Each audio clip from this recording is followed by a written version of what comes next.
इस वीडियो में हम लोग कम्प्लेक्स नंबर में देखने वाले modulus of a complex number, यानी इसमें हम लोग समझेंगे कि किसी कम्प्लेक्स नंबर का मॉडुलस क्या होता है, साथ ही साथ उस बेसिस पे कुछ एग्जांपल्स को भी देखेंगे।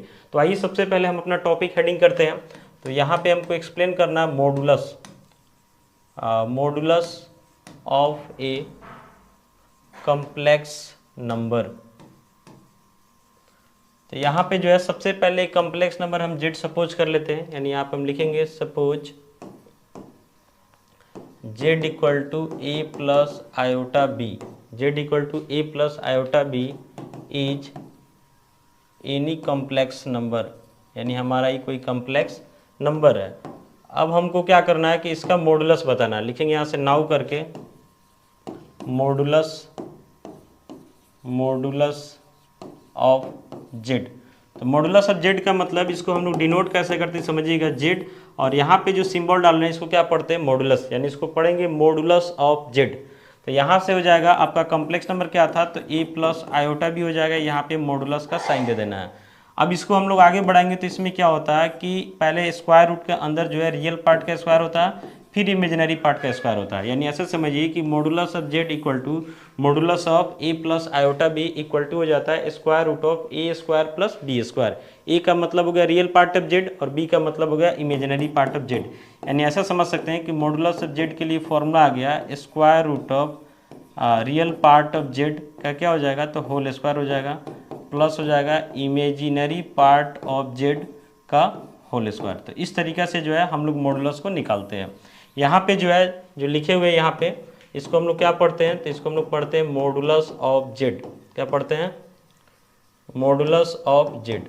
अब देखिए सबसे पहले समझ लीजिए कि कोई भी कम्प्लेक्स नंबर का जो मॉडुलस होता है कहीं ना कहीं जो है एक डिस्टेंस को इंडिकेट करता है। हम लोग को पढ़ना है कम्प्लेक्स नंबर में ही polar representation of a complex number. तो वहाँ पे हम जाएंगे तो बताएंगे कि अगर कोई कार्टेशियन प्लेन हम ले रहे हैं 2D में, यानी जो वर्टिकल लाइन ये आपका दिख रहा है ये आपका वाई एक्सिस हो जाएगा, ये आपका एक्स एक्सिस हो जाएगा। तो इसमें जो है मॉडुलस का मतलब क्या होता है कि समझिए कि ओरिजिन से जो है किसी कम्प्लेक्स नंबर के डिस्टेंस को ही क्या करता है, इंडिकेट करता है। तो डिस्टेंस के बारे में आपको पता होगा कि डिस्टेंस 0 हो सकता है, पॉजिटिव हो सकता है, बट निगेटिव नहीं हो सकता। तो यहाँ पे जो आपका कम्प्लेक्स नंबर का मॉडुलस दिखाई दे रहा है, इस मॉडुलस का वैल्यू जो है 0 संभव है, साथ ही साथ पॉजिटिव संभव है, लेकिन निगेटिव संभव नहीं है। कारण आपको बता रहे हैं, जैसे होता क्या है कि हम लोग रूट के अंदर किसी नंबर को डालते हैं ना, जैसे स्क्वायर रूट ऑफ 25 है, तो हम लोग इसका वैल्यू जो है ना प्लस माइनस 5 लिखते हैं, ठीक है, और सही भी है, कोई दिक्कत नहीं है। लेकिन जब हम बात करेंगे मॉडुलस का, तो मॉडुलस में भी तो रूट डाले हैं, लेकिन यहाँ पे रूट से जब वैल्यू को बाहर निकालेंगे तो उसमें माइनस का यूज नहीं करना है, क्योंकि मॉडुलस आपको बताया कि डिस्टेंस को इंडिकेट करता है और डिस्टेंस कभी निगेटिव में पॉसिबल नहीं होता। तो आइए थोड़ा सा और इसको एक्सप्लेन करते हैं, इस पे कुछ एग्जांपल्स लेते हैं ताकि आपका और कॉन्फिडेंस जो है क्लियर हो जाए। तो यहाँ पे हम एग्जांपल लेते हैं। जैसे मान लेते हैं कि हम सपोज करते हैं कि हमारे पास एक कम्प्लेक्स नंबर है जेड 3 + 4 आयोटा, ठीक है। इसका हमको क्या बताना है, तो मॉडुलस बताना है। तो लिखेंगे नाउ मॉडुलस ऑफ जेड, यानी हो जाएगा मॉडुलस ऑफ 3 + कितना 4 आयोटा। एक चीज़ ध्यान रखिएगा कि किसी भी कम्प्लेक्स नंबर का अगर आप मॉडुलस निकालते हैं तो उसके पहले देख लेना है कि आपका कम्प्लेक्स नंबर जो है स्टैंडर्ड फॉर्म में होना चाहिए, यानी कि a + आयोटा b के फॉर्म में होना चाहिए, ठीक है। ये आपका रियल पार्ट हो जाएगा, ये आपका इमेजिनरी पार्ट हो जाएगा। तो बताया है कि इसके लिए फॉर्मूला है square root of real part का होल स्क्वायर, यानी 3 का स्क्वायर हो जाएगा, फिर इमेजिनरी पार्ट 4 है तो 4 का स्क्वायर हो जाएगा। अब यहाँ से हो जाएगा मॉडुलस ऑफ जेड, 3 का स्क्वायर कीजिएगा 9 और 4 का स्क्वायर कीजिएगा 16, यानी कितना हो जाएगा, ऐड कीजिएगा तो स्क्वायर रूट ऑफ 25 हो जाएगा। तो जनरली हम लोग रूट से प्लस माइनस दोनों निकालते हैं, लेकिन यहाँ पे सिर्फ प्लस निकालेंगे। आप चाहे तो यहाँ पे यूनिट्स लगा सकते हैं, क्योंकि जो है आपको डिस्टेंस को इंडिकेट करता है, ठीक है, यहाँ तक कोई दिक्कत नहीं है। मान लेते हैं कि अगला कम्प्लेक्स नंबर जो है आपको ऐसा दिया जाता है, समझिएगा, जरूरी है कि कम्प्लेक्स नंबर स्टैंडर्ड फॉर्म में होना चाहिए, ध्यान रखना है। मान लेते हैं कम्प्लेक्स नंबर है यहाँ पे जेड इक्वल टू मान लेते 3 - 4 आयोटा कर देते हैं, और इसका जो है हमको क्या बताना है, मॉडुलस बताना है, यानी मॉडुलस ऑफ 3 - 4 आयोटा। तो यहाँ पे आपको क्या बताया कि रियल पार्ट का स्क्वायर प्लस इमेजिनरी पार्ट का स्क्वायर हो जाएगा रूट के अंदर में। तो रियल पार्ट इसमें 3 दिख रहा है तो 3 का स्क्वायर हो जाएगा, इमेजिनरी पार्ट -4 दिख रहा है तो इसका स्क्वायर हो जाएगा, ठीक है। तो यहाँ से जो है मॉडुलस ऑफ जेड आपका हो जाएगा 3 का स्क्वायर 9 और -4 का स्क्वायर तो 16 ही होगा, यानी यहाँ पे क्या मिलेगा, तो स्क्वायर रूट ऑफ 25, यानी यहाँ पे भी वैल्यू आपको कितना मिला, तो 5 मिला। सीधे 5 लिख दीजिए या 5 यूनिट्स लिख दीजिए चलेगा, लेकिन माइनस में नहीं लिखना है। कुछ एग्जाम्पल्स और लेते हैं ताकि क्लियर हो जाए।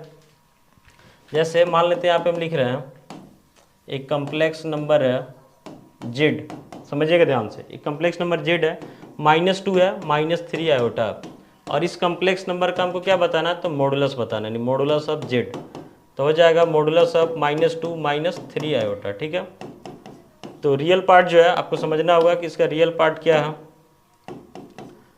तो रियल पार्ट इसका -2 दिख रहा था, स्क्वायर रूट ऑफ -2 का स्क्वायर हो जाएगा, इमेजिनरी पार्ट -3 दिख रहा है तो इसका स्क्वायर हो जाएगा। पहले ही बताया कि मॉडुलस लिखने के पहले देख लेना है कि कम्प्लेक्स नंबर स्टैंडर्ड फॉर्म में है या नहीं, अगर नहीं है तो पहले उसको स्टैंडर्ड फॉर्म में लाना है, उसके बाद ही जो है उसके मॉडुलस को आप लिख पाएंगे।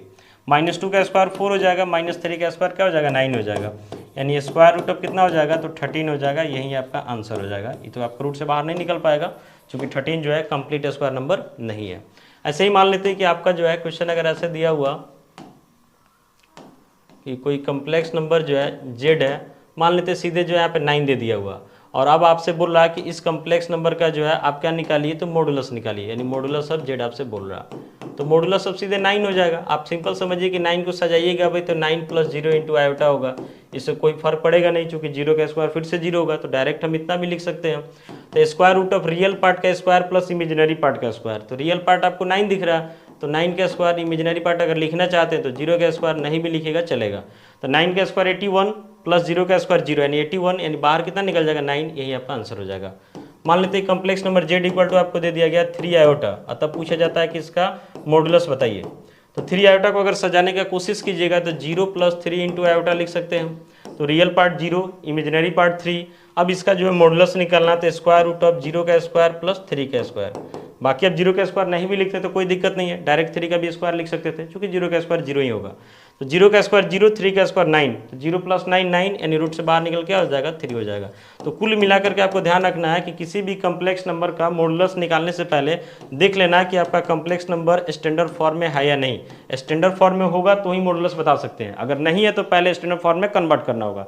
जब स्टैंडर्ड फॉर्म में आ जाएगा तो ए उसका रियल पार्ट हो जाएगा, बी उसका इमेजिनरी पार्ट हो जाएगा, उसके बाद मॉडुलस के लिए फॉर्मूला बताएं कि square root of A square plus B square उस पर डाल देना है। फिर आपको ये भी बताएं कि किसी भी कम्प्लेक्स नंबर का मॉडुलस जो है कभी निगेटिव नहीं हो सकता है, यानी नोट के तौर पे आप ऐसा लिख सकते हैं कि modulus of a complex number never be negative, modulus of a complex number never be negative, यानी किसी कम्प्लेक्स नंबर का मॉडुलस 0 हो सकता है, पॉजिटिव हो सकता है, बट निगेटिव नहीं हो सकता। तो इस वीडियो में हम लोग समझे हैं कि modulus of a complex number क्या होता है। आशा करते हैं वीडियो आपके लिए यूजफुल होगा। मिलते हैं अगले वीडियो में, थैंक यू।